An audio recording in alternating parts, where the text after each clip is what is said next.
Bonjour à tous, bienvenue dans une vidéo qui va vous présenter l'appareil digestif. L'appareil digestif, qu'est-ce que c'est?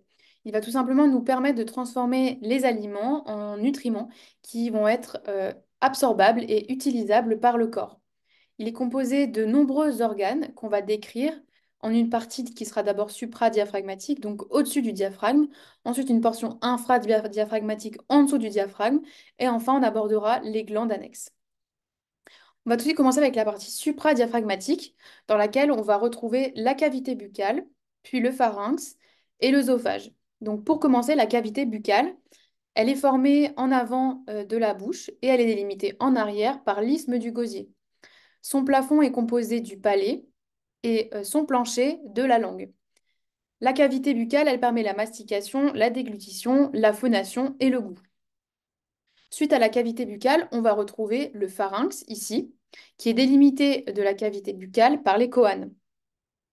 Et il se prolonge en bas par l'œsophage pour tout ce qui est digestif et par le larynx pour tout ce qui est respiratoire.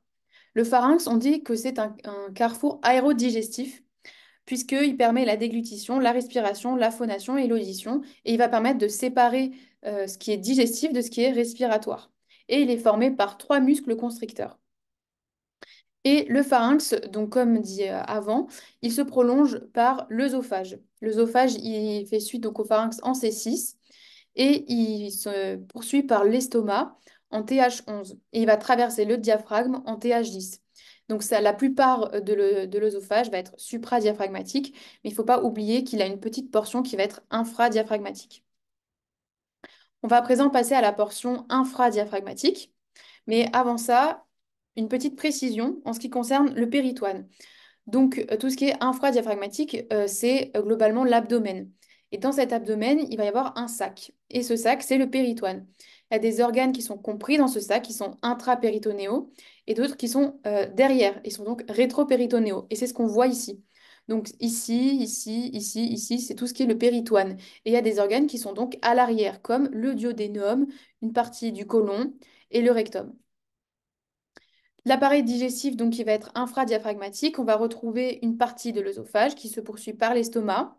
Ensuite, on retrouve l'intestin grêle avec le duodénum et le jéjuno-iléon. Et ensuite, le gros intestin composé du cæcum et du côlon. Et enfin, le rectum. Et on va commencer tout de suite par l'estomac. L'estomac, il est intrapéritonéal, il est donc compris dans le sac. Il est supramésocolique, il fait suite à l'œsophage par la cardia et il se prolonge par le duodénum. Il est composé d'une première partie qui va constituer une partie de réserve, c'est le fundus. Sa grande partie est représentée par son corps, qui se prolonge par une antre pylorique, puis un canal pylorique, et le pylore, qui possède un sphincter.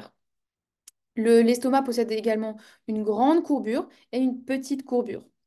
L'estomac il permet le brassage mécanique et la dégradation acide des aliments qui vont former le chyme.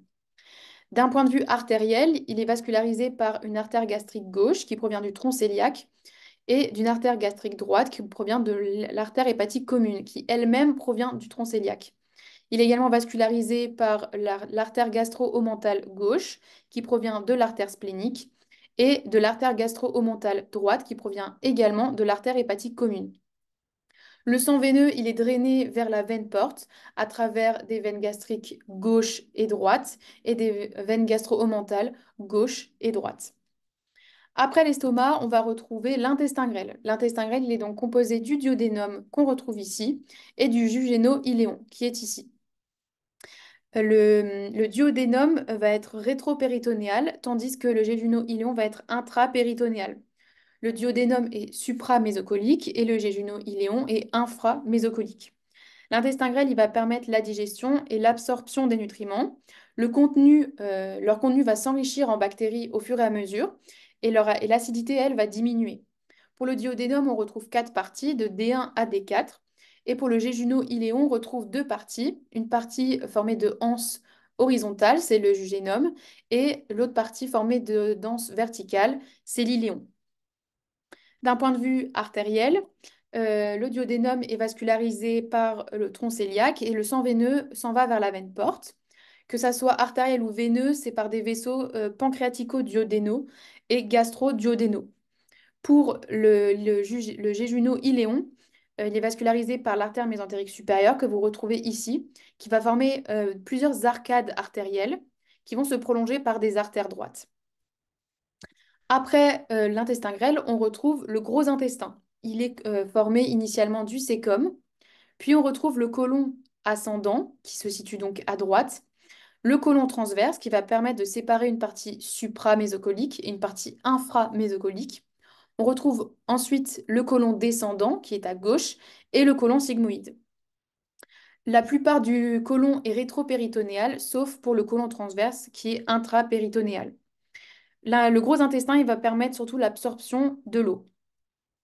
D'un point de vue artériel, sa partie droite, elle est vascularisée par l'artère mésentérique supérieure que vous retrouvez ici, donc qui vascularise la partie droite jusqu'au milieu environ du côlon transverse. Et pour la partie gauche, elle est vascularisée par l'artère mésentérique inférieure que vous retrouvez juste ici.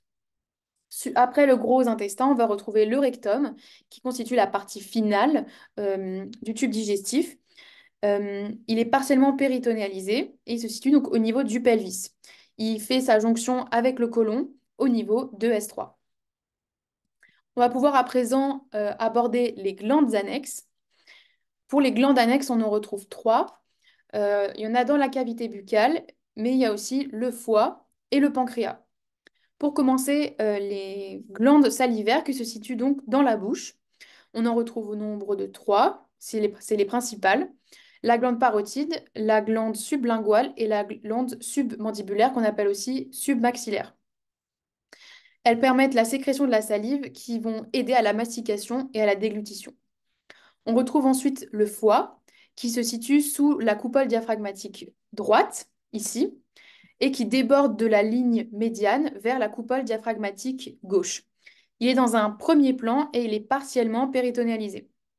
Le foie, il va avoir un rôle dans la détoxification, dans le stockage du glucose, dans la synthèse de facteurs de coagulation, dans la sécrétion de la bile, et il va aussi permettre la thermorégulation. C'est d'ailleurs le plus gros organe du corps. Il possède deux faces. Une première face antérieure, décrite ici, où on retrouve deux lobes, le lobe gauche et le lobe droit, qui sont séparés par le ligament falciforme et qui se prolongent par le ligament rond. Il possède également une face postérieure où on retrouve le lobe gauche et le lobe caudé ainsi que le lobe carré, sans oublier la vésicule biliaire. La particularité du foie, c'est qu'il est parcouru par deux courants veineux. Le courant veineux hépatopète qui est constitué de la veine porte, c'est-à-dire qu'il arrive vers le foie. Et le courant hépatofuge qui va fuir le foie à travers la veine hépatique qui rejoint la veine cave inférieure. Au niveau du hile hépatique, on va retrouver les conduits biliaires, puisque le foie, un de ses rôles, c'est donc de produire la bile. Entre les repas, quand on n'en a pas besoin, la bile va être stockée dans la vésicule biliaire, ici, qui se trouve donc à l'arrière du foie. Et cette vésicule biliaire, quand on a besoin de la bile, elle va permettre d'acheminer la bile jusqu'au duodénum ici, à travers un conduit cystique, qui, une fois rejoint par le conduit hépatique ici, vont former le conduit cholédoque qui vont s'acheminer jusqu'au duodénum. Voilà pour le foie.